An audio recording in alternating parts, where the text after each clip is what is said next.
Halo guys, apa kabar kalian semua? Mimin di sini bakal melanjutkan alur cerita Sword Star. Disclaimer dulu bahwa kemungkinan besar ada perbedaan antara novel dan versi Donghuanya, tapi alur cerita utamanya tetap sama. Jadi tanpa ragu, Mimin akan membawakan alur ceritanya. Oke guys, ada Saweria dari anak gondrong nih bos. Jangan kasih kendor. Siap abangku. Cuma kalau lagi musim hujan begini, sulit ya untuk upload lebih awal. Untuk Bang Gondrong, semoga sehat selalu ya dan lancar rezekinya sekeluarga. Amin. Yuk kita ke videonya. Lo Feng berdiri di angkasa. Di depannya ada 100 bintang tersegel yang tampak seperti mutiara kaca yang berputar. Dengan jentikan tangannya, peta bintang muncul. 100 bintang itu mendarat di dalam peta. Seketika tanda bintang mulai muncul di seluruh peta saat mereka mulai membentuk hubungan khusus. Cakar pencabik langit. Dengan sebuah pikiran, dia melihat ke bawah pada peta bintang dan sebuah ukiran hukum yang rumit muncul di sana. Itu adalah ukiran hukum lengkap dari cakar pencabik langitnya. Sepertinya cakar pencabik langit paling banyak dapat memicu 6 bintang. Lo Feng mengangguk. Penggunaan peta bintang adalah sebagai berikut. Dengan mengendalikan sejumlah besar bintang yang tersegel, seseorang dapat menanamkan teknik di dalamnya. Seseorang juga dapat dengan mudah menghapusnya dan menempatkan teknik yang berbeda ketika dibutuhkan. Tingkat teknik akan menentukan berapa banyak bintang yang dibutuhkan. Lo Feng meraung. 6 mutiara perlahan muncul dari peta bintang. Lo Feng menatap pada angkasa di depan. 6 bintang hitam itu langsung melesat maju, terhubung dengan hukum alam semesta. Benang emas yang tak terhitung jumlahnya terjalin, dan dalam sekejap mereka membentuk cakar. Setelah itu, ke-6 bintang kembali ke peta bintang. Peta ini jelas merupakan harta karun bagi master mental. Lo Feng sangat gembira. Tidak seperti sayap sawo. Karena terlalu kuat, dia belum mampu mengeluarkan kekuatannya secara maksimal. Sementara peta bintang, meskipun kuat dengan sendirinya, bintang-bintang yang tersegel di dalamnya juga merupakan harta karun sejati. Saat Lo Feng menggunakan jiwa jenderal, ia akan mampu memicu teknik yang sangat kuat. Mulai hari ini, peta bintang ini akan disebut diagram bintang. Lo Feng sangat menyukai peta bintang ini. Oleh karena itu, ia bebas memberi nama apapun yang dia inginkan. Lo Feng membalikkan tangannya, dan setetes air melayang dan terbang ke dahinya, menyatu dengan lembut saat bersentuhan. Saat air itu terhubung dengan inti utamanya, air itu seperti air yang mengalir deras ke sungai kering, yang dapat cepat diserap. Jiwa jenderal yang diserap itu seperti bayi yang tumbuh menjadi raksasa, memberikan kekuatan yang tak terbatas. Jiwa prajurit memiliki 1000 kali kekuatan jiwa penguasa sektor, sedangkan jiwa jenderal memiliki 10.000 kali lipat. Guru menciptakan baju besi force dan jiwa mentah.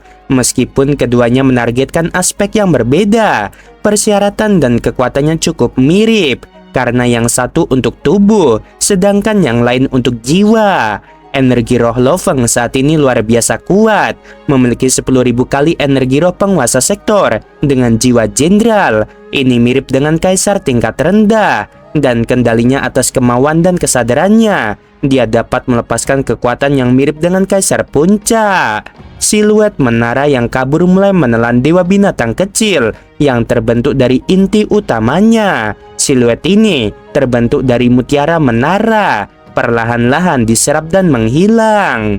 Landasan jiwaku sudah terbentuk, dan dengan tekadku, kekuatannya tidak akan terbatas hanya dalam hal pertahanan. Dengan bantuan mutiara menara, siapa yang bisa menghadapiku? Lo Feng sangat percaya diri. Dia mengembangkan sayap peraknya di dalam kuil, dengan sayap sawu di punggungnya dan mutiara menara di dalamnya, juga dengan baju besi jenderal dan jiwa jenderal. Dia bahkan memiliki peta bintang untuk menyerang. Dia pemberani, karena ini sudah cukup untuk membuat batas kaisar putus asa.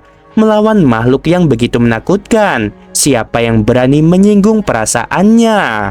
Aku juga mendapatkan kejutan tambahan. Aku baru menyelesaikan gambar ke-6 tentang hukum ruang. Dan gambar ke-7 adalah yang paling penting, tetapi aku tidak tahu apa-apa tentangnya.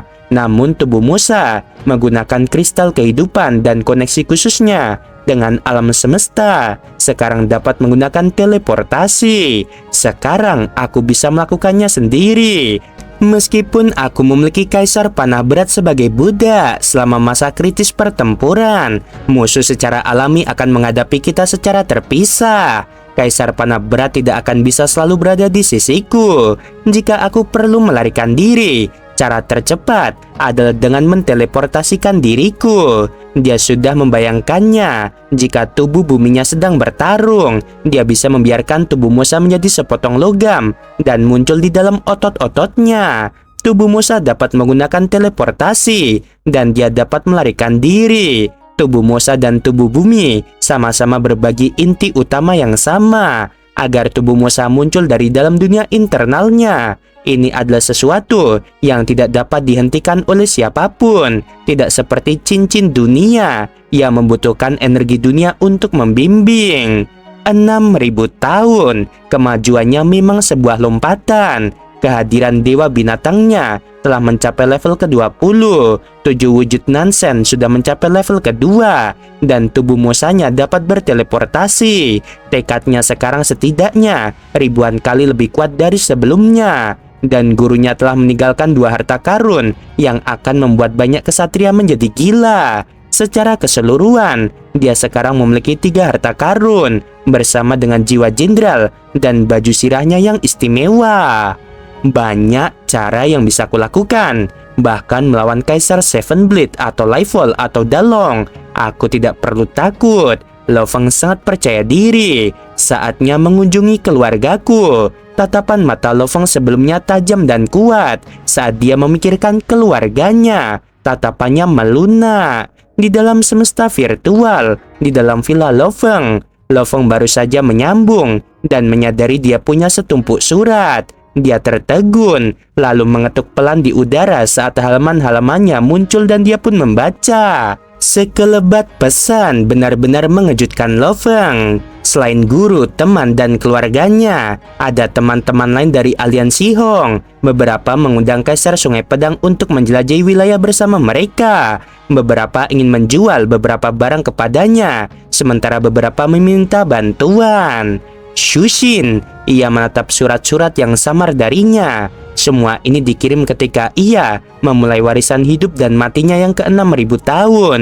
Hampir ada 1 setiap hari, terkadang 2. Dia cepat-cepat memindai semuanya. Banyaknya surat itu bagikan buku harian mencatat kehidupan, kegembiraan, kesulitan, dan sebagainya selama ratusan tahun. Kata-katanya penuh kekhawatiran, rasa sakit yang datang dari dalam. Bahkan saat dia berbicara tentang hal-hal yang membahagiakan, itu membuat Lo Feng merasa masih ada kekhawatiran di baliknya.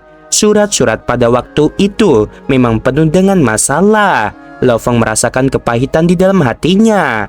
Pemimpin kota kekacauan primal dan guru Truyan, aku akan mengunjungi mereka nanti, pikirnya. Aku akan mengunjungi keluargaku terlebih dahulu. Dia segera memasuki Teluk Bintang 9 di Pulau Gunung Naga Hitam. Lo Feng langsung muncul di depan villa. Ekspresinya berubah saat melihat pemandangan. Luo Ping, ada apa? Dia belum pernah melihat putranya yang sudah besar menggunakan anggur untuk melupakan masalahnya. Dari kedua anaknya, Luo Ping adalah yang paling tenang dan dia yang mengatur banyak urusan keluarga. Dia sudah dianggap sebagai salah satu pemimpin keluarga. Luo Ping benar-benar tertegun saat dia berbalik perlahan-lahan. Di belakangnya, sosok yang berdiri di sana adalah sosok manusia yang sangat normal, bahkan sedikit lebih pendek darinya. Namun, sosok ini adalah pilar dari seluruh keluarga Luo dan pilar dari seluruh bumi. Ayah, Luo Ping membalakan matanya, menjatuhkan botol-botol anggur. Lo Feng tertawa. Ada apa? Mengapa kamu malah minum-minum? Stresnya terlalu berat. Dia bangkit dan menyeka air matanya. "Di mana ibumu?" tanya Lo Feng. "Bawa aku kepadanya." Saat ini, ibu sedang bernegosiasi dengan keluarga Luosi di negara Am Semesta Kabut Emas. Karena ayah mengirim surat itu pada keluarga, kami semua menjadi takut. Aku tidak bilang kalau aku sudah mati, hanya saja aku sedang dalam masalah. Lo Feng tidak dapat menahan diri untuk menjawab. "Kami tahu kamu masih hidup. Melihat Divan dan yang lainnya hidup tentu saja berarti kamu masih hidup. Namun, suratmu mengatakan bahwa kamu dalam bahaya dan kami mungkin tidak dapat melihatmu untuk waktu yang singkat. Keluarga Luo Feng telah ada selama lebih dari 10.000 tahun. Oleh karena itu, jumlah anggota keluarga itu sangat mengejutkan. Keluarga Luo kita tumbuh terlalu cepat. Saat kamu di sini untuk mengendalikannya, semuanya masih baik-baik saja. Tapi kami tidak menyangka bahwa beberapa dekade yang lalu, keluarga Luosi di negara Am Semesta Kabut Emas, karena masalah beberapa murid elit yang semakin membesar, menolak untuk memberi jalan. Keluarga itu adalah keluarga super di negara Am Semesta Kabut Emas, dan pemimpin keluarga mereka adalah Kaisar Jianta. Aku juga mendengar bahwa gurunya adalah seorang kesatria. Setelah masalahnya semakin memburuk, aku dengar dia mengirim surat kepadamu untuk menyelesaikannya secara pribadi. Namun Am Semesta virtualmu telah tertutup begitu lama. Ibu bahkan mengatakan bahwa ada rumor di sekitar Gunung Yuxiang bahwa kamu telah meninggal. Kaisar Jianta mungkin menyadari hal ini dan tidak pernah menghentikan keluarganya. Mungkin dia ingin memanfaatkan kesempatan itu untuk memaksa keluarga kita tunduk padanya. Melihat apakah kamu akan menunjukkan dirimu atau tidak, kata Luo Ping. Luo Feng mengangguk dingin. Entah aku hidup atau mati, berita ini saja sudah tak ternilai harganya, terutama ras lain di Am Semesta. Mereka pasti ingin mengetahui keberadaan tentang masalah ini. Kaisar Jianta itu hanyalah murid seorang kesatria, tetapi dia berani bertindak sejauh itu. Ayo bawa aku ke ibumu. Di markas besar keluarga Luo, Shushin secara pribadi membawa tim utusan dari keluarga Luo. Pintu terbuka dengan keras. Semua orang di dalam terkejut. Ini adalah negosiasi penting. Siapa yang berani menerobos masuk seperti itu? Siluet berbaju besi berwarna perak berjalan lurus masuk. Tekanan tak berbentuk, hanya tekanan dari kesadarannya yang menyebar ke seluruh tubuhnya. Seketika membuat semua orang di keluarga Luosi menjadi pucat. "Keluarga Luosi, Kaisar Jianta," katakan padanya. Pemuda berbaju besi perak itu menatap dingin ke arah pemimpin keluarga itu. "Siapapun yang berani menindas keluargaku, nyalinya pasti besar sekali. Aku benar-benar heran, siapa yang memberinya nyali seperti itu? Apakah dia disuap oleh ras lain?" Katakan padanya. Tanpa jawaban yang tepat, aku tidak keberatan menghabisinya dan memusnahkan seluruh keluarga Luosi. Semua orang di aula terkejut. Raksasa berhidung gajah tergagap dan hendak berbicara. "Dasar kaisar rendahan," Lo Feng mendengus dingin. "Ingat, aku ingin jawaban yang pantas. Jika tidak cukup bagus, kamu tahu apa yang akan terjadi." Pihak keluarga Luosi semua terkejut hingga terdiam. "Cepat keluar," perintah Lo Feng. Mereka semua membungkuk hormat, meninggalkan ruang dengan lesu sebelum menghilang. Mereka tidak berani menghilang di hadapan Lo Feng. Harga diri mereka telah hancur total. Di dalam aula, semua orang di keluarga Luo tampak gembira. Shushin berdiri di sana, tubuhnya bergetar gembira saat dia menatap Lo Feng. Lo Feng menoleh ke istrinya dan memegang tangannya dengan lembut. Yang lainnya semua pergi dengan patuh. Hanya Lo Feng dan dia yang tersisa. "Kamu sudah kembali, ini bagus." Shushin menatapnya, air matanya mengalir. "Semuanya baik-baik saja. Aku berjanji padamu bahwa tidak seorang pun akan menindas keluarga kita. Tidak seorang pun." Lo Feng mengusap wajahnya dengan lembut. "Asalkan kamu kembali, itu sudah cukup," ucap Shushin dengan lembut. "Feng, peluk aku." Lo Feng dapat merasakan betapa dia merindukan dan mencintainya. Lambat laun, keduanya menikmati keheningan di antara mereka dan kehangatan masing-masing. "Feng, jangan membuat kami khawatir." Dia menatapnya berkata dengan lembut. "Aku tahu kamu sedang menjelajahi alam semesta dan banyak hal berada di luar kendalimu. Jalan seorang pejuang sangatlah berbahaya. tetapi usahakan sebisa mungkin untuk tidak memasuki wilayah berbahaya. Feng, posisimu saat ini berbeda. Ada banyak pejuang dari ras lain yang mengawasi dan menunggu untuk menghabisimu. Seluruh kejadian ini terasa seperti ada beberapa ras lain yang ikut terlibat. Kamu harus lebih berhati-hati, kata Shushin. Tanpa manfaat yang cukup, siapa yang berani melakukan hal seperti itu? Lo Feng mengangguk. Tenang saja, di wilayah manusia, mereka tidak perlu dikhawatirkan. Shushin mengangguk, meskipun dia merasa khawatir. Pemimpin kota kekacauan primal sedang mencariku. Aku bergegas pulang secepatnya, tapi aku harus menemuinya sekarang. Aku akan kembali nanti. Dia tersenyum. Bersiaplah untuk makan malam reuni nanti. Beberapa saat kemudian, Guru, kata Lo Feng dengan hormat. Siluet berjubah emas berjalan keluar dari energi. Energi yang kuat itu membuatnya menahan napas, namun perspektifnya kini lebih tinggi. Setelah melihat gurunya yang lain, yaitu Zhuo Sanke, Lo Feng dapat merasakan bahwa gurunya ini lebih kuat dari Putih, tetapi jelas lebih lemah dari makhluk agung itu. Kamu telah kembali. Pandangan pemimpin kota itu luas bagai angkasa. Ia tersenyum. Senang sekali kamu kembali hidup-hidup. Sepertinya kamu telah banyak menderita selama 6.000 tahun terakhir. Aku memang mengalami banyak hal, jawab Lo Feng sambil mengingat masa-masa ketika masih memegang warisan hidup dan mati. Mata pemimpin kota itu berbinar, mengamatinya dengan seksama. Hal ini membuat Lo Feng tercengang. Apa yang sedang dicarinya? Kesadaranmu telah tumbuh lebih kuat dari sebelumnya, katanya terkejut, dan kamu telah mendapatkan pengakuan dari hukum ruang. Lo Feng tertegun sebelum dia menyadarinya, dan itu pengakuan yang tinggi. Kamu seharusnya bisa berteleportasi. Bagaimana pemahamanmu tentang hukum? Tanya pemimpin kota. Mungkin setingkat jembatan surgawi ke-20. Lo Feng menjawab dengan hormat. Pemimpin kota itu meliriknya. Peningkatanmu sangat besar dan bahkan sebanding dengan jenius teratas umat manusia Kedi dan Siho sebelumnya. Sebagian besar karena keberuntungan, kata Lo Feng. Keberuntungan dan pertemuan juga merupakan bagian dari kekuatan. Pemimpin kota itu tersenyum. Kamu menghilang selama lebih dari 6.000 tahun. Ada banyak rumor tentang kematianmu. Apakah itu menimbulkan masalah bagi keluargamu? Ada sedikit masalah. Lo Feng menjawab lagi. Aku bisa mengatasinya sendiri. Selama 6.000 tahun ini, kamu sama sekali tidak menunjukkan kekuatanmu. Jika kamu punya waktu, cobalah menjadi penguasa sektor Gunung Langit. Jika kamu berhasil, nama dan reputasimu akan menyebar. Para bajingan kecil itu tidak akan berani mengganggumu lagi. Siapapun yang berani melakukannya, kita hanya bisa curiga. Apakah mereka terkait dengan ras lain dan merupakan pengkhianat ras manusia? Ya, jawab Lo Feng.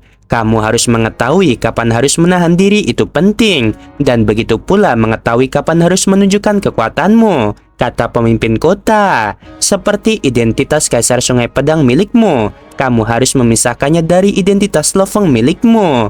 Kamu bahkan membuat seorang kaisar batas menjadi budakmu. Jika ras lain tahu tentang hal ini, mereka akan menghabiskan banyak uang untuk menghabisimu. Dimengerti? Lo Feng mengangguk. Aku sudah membuat identitas Kaisar Sungai Pedang secara khusus, dari masa mudanya hingga tingkat kaisar, dengan informasi terperinci, tanpa ada celah, kata pemimpin kota.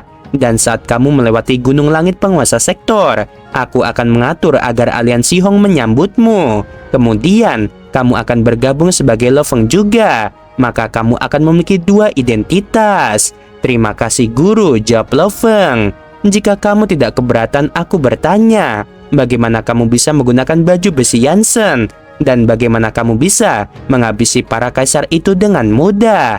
Pemimpin kota menatapnya. Dia bertanya dengan sangat lembut. Secara alamiah, aku bisa menggunakan baju sirah itu, jawab Lo Feng. Pemimpin kota langsung mengerti. Itu karena ras Yansen dan ras bumi.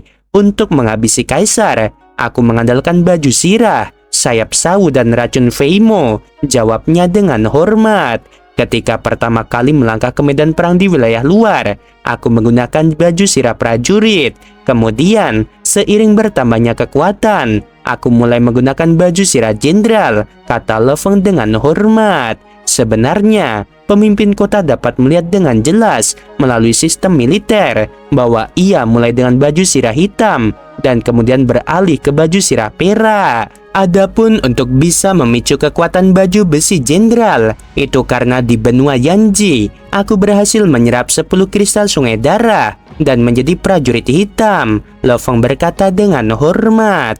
Mata pemimpin kota itu berbinar karena terkejut. Lalu dia menoleh dengan gembira ke arah Le Feng. Prajurit hitam itu adalah legenda bahkan di benua sungai darah, apalagi di antara manusia. Le Feng tidak sepenuhnya memahami pentingnya menjadi seorang prajurit hitam, tetapi dengan siapa dia berbicara, yaitu pemimpin kota. Dia tahu sangat jelas tentang apa yang diwakili oleh prajurit hitam itu.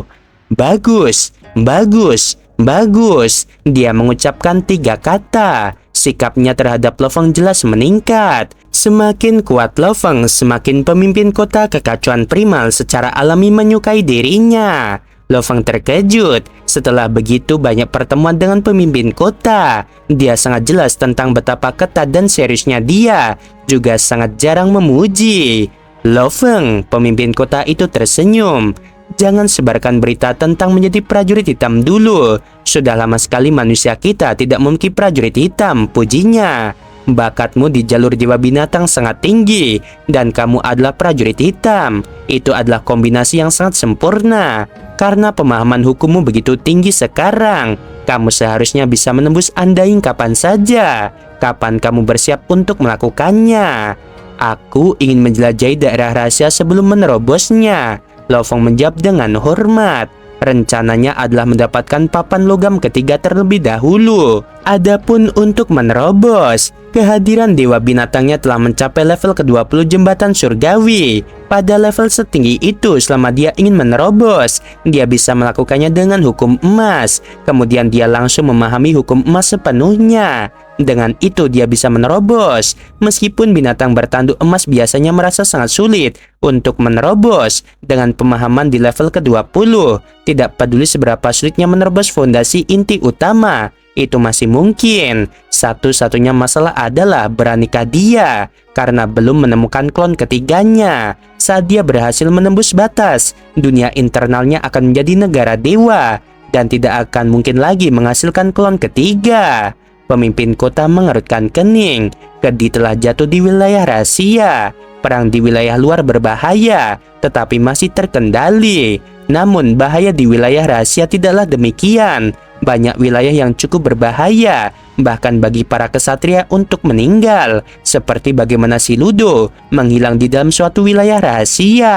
Pengetahuanmu tentang hukum sangat tinggi. Jika kamu bisa melakukan terobosan, lakukan saja terobosan, kata pemimpin kota. Setelah kamu menjadi Undying, kamu akan menjadi jauh lebih kuat dan kemampuan bertahan hidupmu juga akan jauh lebih tinggi. Tidak akan terlambat untuk menjelajahi daerah-daerah itu. Aku harus mencari klon ketigaku, kata Le Feng dengan hormat. Pemimpin kota menatapnya. Dia sudah lama tahu tentang kepemilikannya atas binatang bertanduk emas dan bahwa binatang itu memiliki 3 slot untuk klon. Semua prajurit dengan posisi lebih tinggi tahu ini. Harta karun, aliansi Hong, semuanya memiliki bentuk kehidupan dan peninggalan yang istimewa, kata pemimpin kota. Aku butuh sisa-sisa level penguasa sektor, dan tempat-tempat itu memang punya sisa-sisa istimewa. Namun kebanyakan dari mereka adalah level Undying, kata Le Feng. Pemimpin kota mengangguk. Bentuk kehidupan khusus penguasa sektor hampir semuanya bersembunyi di wilayah rahasia. Ingin menangkap mereka sangatlah sulit, dan produksi klonmu hanya membutuhkan bulu atau sisik. Ingat, bertindaklah sesuai dengan kekuatanmu, perintah pemimpin kota. Ya, jawab Le Feng. Baiklah, teruskan. Pemimpin kota itu berbalik dan melangkah ke dalam energi yang dahsyat. Le Feng membungkuk hormat dan pergi. Di Pulau Guntur, Istana Truyan, Le Feng membawa 2 peti anggur berharga dan menuju ke dalamnya. Lo Feng melangkah masuk dan bertemu dengan banyak murid. Murid-murid ini secara alami memanggil Lo Feng senior tanpa memandang usia atau kapan mereka benar-benar menerima gelar tersebut. Istana itu sangat besar. Setelah berjalan beberapa saat, Lo Feng tiba di pavilion tepi laut. Di dalam, Truyan duduk di sana memandangi hamparan ombak lautan. Dia mendengus, tatapannya beralih pada dua kotak yang dibawa Lo Feng. Itu kejatuhan jiwa dan anggur 9 puncak. Lo Feng tersenyum. Aku baru saja akan meninggalkan perang wilayah luar. Meskipun aku belum menemukan waktu untuk kembali ke kota kekacauan primal, aku akan memberimu beberapa di alam semesta virtual terlebih dahulu. Karena anggur di sini jauh lebih murah daripada di dunia nyata. Aku memang mendapat murid yang baik. Dua kota ini seharusnya bernilai lebih dari 3 juta elemen campuran. Truyan menerimanya dan mengeluarkan setiap botol. Di dunia nyata, harganya akan lebih dari 300 juta. Guru, aku mendapatkan harta karun sejati di perang wilayah luar, kata Lo Feng. Truyan terkejut. Harta karun sejati ini adalah jam kuno. Lo Feng mulai menjelaskan secara rinci tentang kemampuan dan persyaratannya dan lain-lain. Guru, aku sudah memiliki harta karun yang diberikan oleh pemimpin kota. Oleh karena itu, aku tidak membutuhkan yang ini. Aku ingin tahu apakah kamu membutuhkannya. Kamu benar-benar memikirkan gurumu ini. Truyan tertawa. Ia sangat senang, namun dari apa yang ia lihat, Lo Feng telah banyak menderita dalam perang di wilayah luar. Jam kuno itu adalah hadiahnya, dan harta karun seperti itu tak ternilai harganya. Hanya 1 bintang tersegel saja yang mengakibatkan pertumpahan darah seperti itu. Mudah untuk mengetahui betapa berharganya ini. Dengan karakternya, bagaimana ia bisa menerima harta karun seperti itu untuk muridnya dengan begitu mudah? Santai, gurumu ini terkenal. Truyan menyesap anggurnya dan berkata, untuk bisa membuat nama seperti itu, siapa yang tidak punya harta karun sejati? Tanpa mereka untuk melindungiku, bagaimana mungkin aku bisa menjadi kaisar yang tak terkalahkan?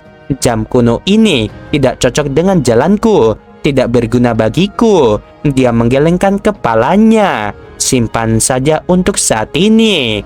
Lo Feng mengangguk.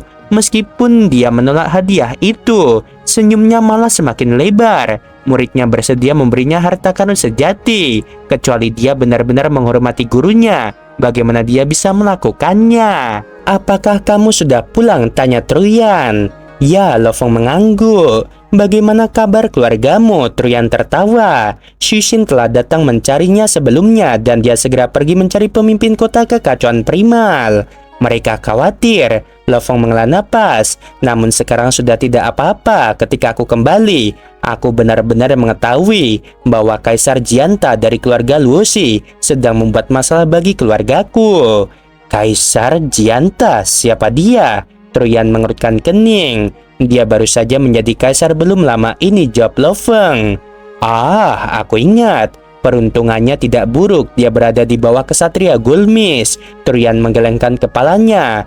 Kesatria Gulmis adalah kesatria biasa di antara banyak lainnya. Dia memiliki cukup banyak murid, bahkan Jianta berhasil masuk. Dia benar-benar berani berkelahi dengan keluargamu? Truyan terkejut. Siapa yang mendukungnya? Dia benar-benar punya nyali. Bahkan gurunya Gulmis akan memperlakukanmu dengan sopan.